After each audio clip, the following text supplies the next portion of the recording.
How do you overcome the suffering of life? How do you overcome the suffering of life? Be a better person. That's how you do it. Well, that's hard. It takes responsibility. And I think, if you said to someone, you want to have a meaningful life? Everything you do matters. That's the definition of a meaningful life.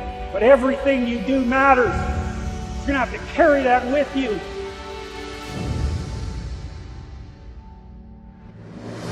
Do you realize that every day you thought you wasn't going to make it? Do you remember them days where you thought it was absolutely unbearable and you thought you wasn't going to endure that one? I'm telling you, do me a favor, just don't let it break you. If you get past it, on the other side of it, it's going to be phenomenal. The ultimate resources are emotional states. If you're creative enough, can you find the answer, yes or no? If you're determined enough, can you find the breakthrough, yes or no? If you're passionate, loving enough, can you get someone to help you, yes or no? If there's no way that you're committed, can you find the money, even if you don't have it, yes or no? So I said creativity, decisiveness, passion, honesty, sincerity, love. These are the ultimate human resources. And when you engage these resources, you can get any other resource on earth. So if you don't put the work in today, if you don't do the unending, back-breaking work of developing yourself into something greater, the world is going to pass you by. The people that are going to own it are going to be the ones that did that work. And the one promise that I can make you right now is that somebody out there is outworking you. Somebody right now is doing the things that I'm saying. Somebody right now is doing the work of failing and getting up and getting better and pushing themselves and triggering that glorious adaptation response that makes humans the apex predator. Someone right now, they're putting in that work. And if you don't, the future is going to belong to them.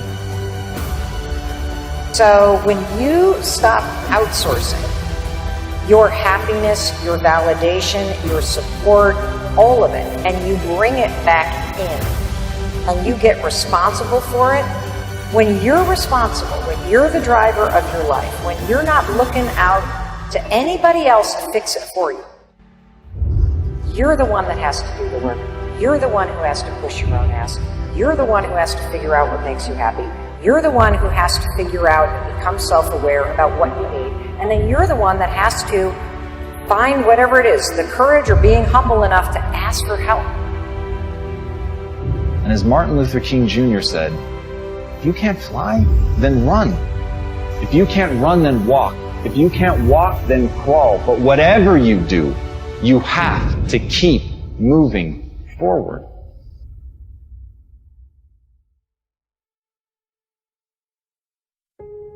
Anybody that you feel very strongly about, have some negative feelings about, let's look at some good reasons to forgive them. Number one, you must try and see what has happened or see things from that other person's point of view.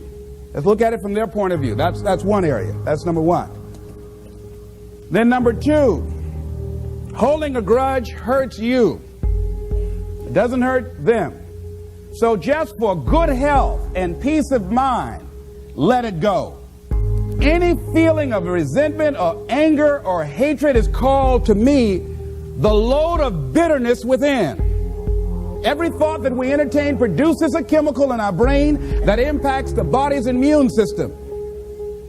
And besides, this person you're hating, they probably are not even aware of it.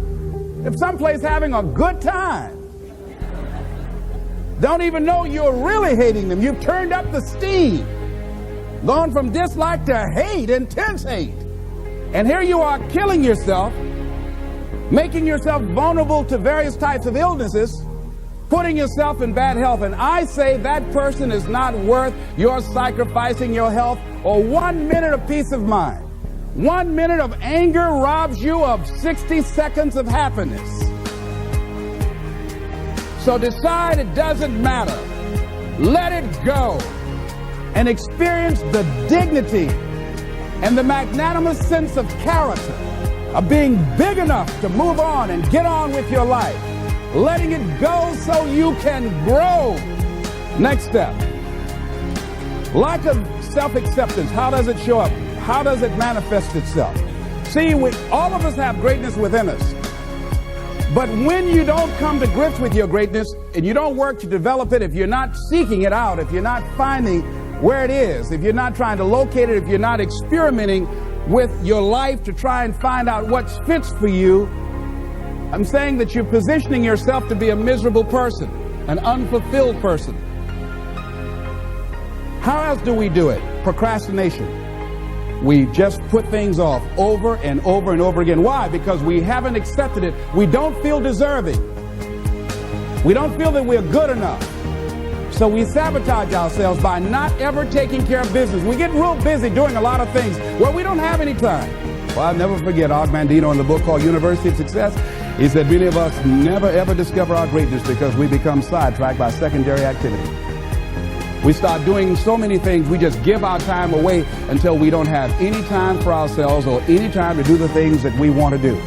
And every time you put it off and move it back, oh, I'll do it one day, oh yeah, I'm going to get to it. I'm saying to you that one day you look around and there goes a year, there goes 2 years, there goes 3 years. So if there's something you want to do it now. Do it right now. Don't put it off. Start right now where you are. There will never be a perfect, ideal time. Whatever you have going for you right now, that's enough. Work on that idea. Work on it, work on it, work on it. Decide, commit, act, succeed, repeat. The one thing that all the greats have in common is they sweat the small stuff. They pay very, very close attention to every detail. Michael used to sweat the details so much in his basketball game that it carried on into his personal life. The suit had to match the car he was driving that particular day. But what those details allowed him to do was to put him in the zone to be the best basketball player on that given night. The dark side is something that's in everybody, but it's a situation that you have to control the dark side. If it controls you, that's when things start to go real, real bad. That's when you have a tendency to go to what I call the other side. But if you harness the fuel that's from that dark side, whether it's anger, whether it's fear, and turn that into positive fuel, it'll help you really succeed at whatever you're trying to do. Empowerment is authority. It is a signed permission slip to actually seize the day. It's the process of getting stronger and more confident and more engaged. And to be empowered is to move through the world without any kind of fear or any kind of apology. And with these gifts comes an even deeper privilege, I believe, and that is the ability to take charge of your own life, to own yourself, and claim your rights. And here's what I know for sure, that to whom much is given, much is expected. And I have been given so much. I've earned it, I've been blessed with it, but I've been given a lot. And that's why I've chosen to use my life to lift other people up. What do you really want? Do you know most people can't tell you what they really want? They don't know what they really want. They have never sat down and got super serious. What do you really want? Because when it starts to come to you, instantly we're thinking, how can we do it? And we forget it. I tell a story about sitting down with a couple, Pat and John. They worked for Sun Life Insurance Company. I was a big contract with them when I was doing work. And they came and asked me one day, say, could we meet you for lunch or something? I said, okay. So I was sitting talking to them. And I talked to them for quite a while. And they were telling me how rough things were and it was going in the wrong direction. So I listened to them for a little while. I said, what do you really want? They had no idea what they wanted. But I kept pressing them, what do you really want? Well, they were living in a basement apartment in somebody's house. They wanted to have their own house. I said, well, go and buy one. They said, we can't buy a house, we don't have any money. I said, you don't need any money. They said, what do you mean we don't need any money? I said, you haven't decided to buy a house. What the hell do you need the money for? Now that is so light you could easily pass that over.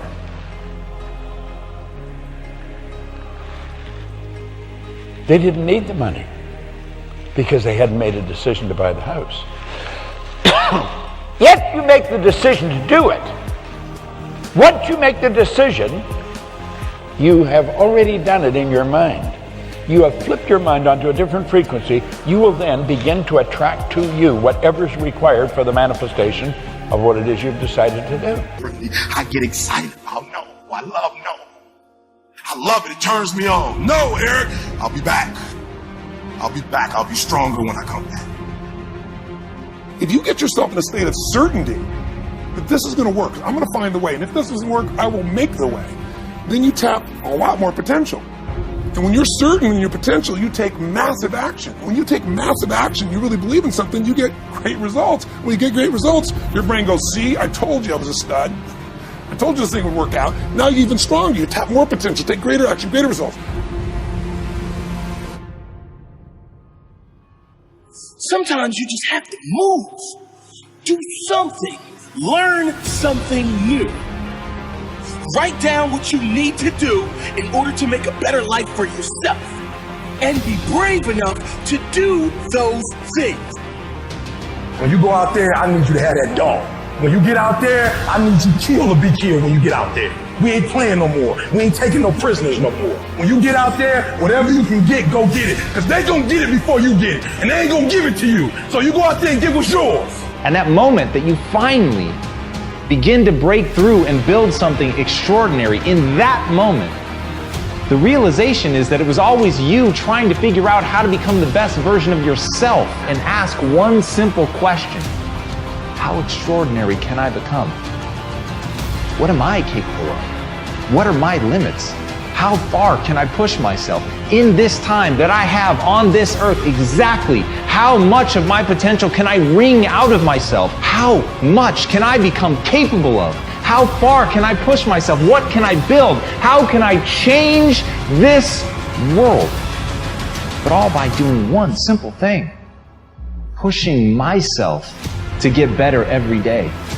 And as Napoleon Hill said, strength and growth come only through continuous effort and struggle. One of my first mentors said that we're the only creature on the planet that's totally disoriented in our environment. He said all the other little creatures are completely at home in their environment, but they operate with instinct. You see, it's perfect. We have been gifted with higher faculties. We have the ability to create our own environment, but we've got to understand ourselves. We don't have a soul, we are a soul. We are living in a physical body corresponding with the material universe. Now we have to understand this, and if we don't understand it, we're not going to make it. And we've got to understand, like I can look at your body, I can tell you all kinds of things about you. You are dominantly a left brain person. You got a little bit of right brain, enough to really, you got a quiet, sensitive side to you. It's a little shy side, but that's very small. So it's not many people would see it. You have a tendency with things, if they hurt your feelings, you'll have a tendency to hold it inside. You want to start releasing it, or you're going to have stomach problems. Now I can tell that by looking at your body. Wow. But I and he's right, by the way. Yeah, but there's so much about ourselves we never learn. The part of our mind that controls us is our intellect, or our subconscious, where the paradigm is, but we're trained to live through our senses. We're trained to go by what we see, hear, smell, taste, touch. And we've got to understand that we've got this genius within us, and if we will consciously gain an awareness, an understanding of how to alter the paradigm that's controlling our behavior, when we learn that, we can start to improve life, just like that. And there's no end to what we're capable of doing. We're conditioned genetically. All mom's DNA and all dad's DNA becomes our DNA. There's two particles of energy come together. That's the moment of conception. 280 days later, we make our debut on the planet. Then we're programmed by our environment, because our subconscious mind, which is totally deductive, it has no ability to reject. The subconscious mind is immoral. It's like the earth. It doesn't care what you plant, but it'll return what you plant. Earl Nightingale used a beautiful example in The Strangest Secret. He said, you can plant nightshade, a deadly poison, not a 16th of an inch away. You can plant corn, a sweet food. One will grow with just as great an abundance as the other. And that's the way your subjective mind works. You put the wrong idea in, it will grow. Put the right idea in, it will grow. We have the ability to change what's in there. We did not program it. It was programmed through genetic history. We're the confluence of a genetic pool that goes back for generations. That's at birth, and then environmentally. And we have the ability to alter all that. Up until around 4 or 5, we're being programmed by our environment. Prior to that, it's genetic. The programming is dictating our results.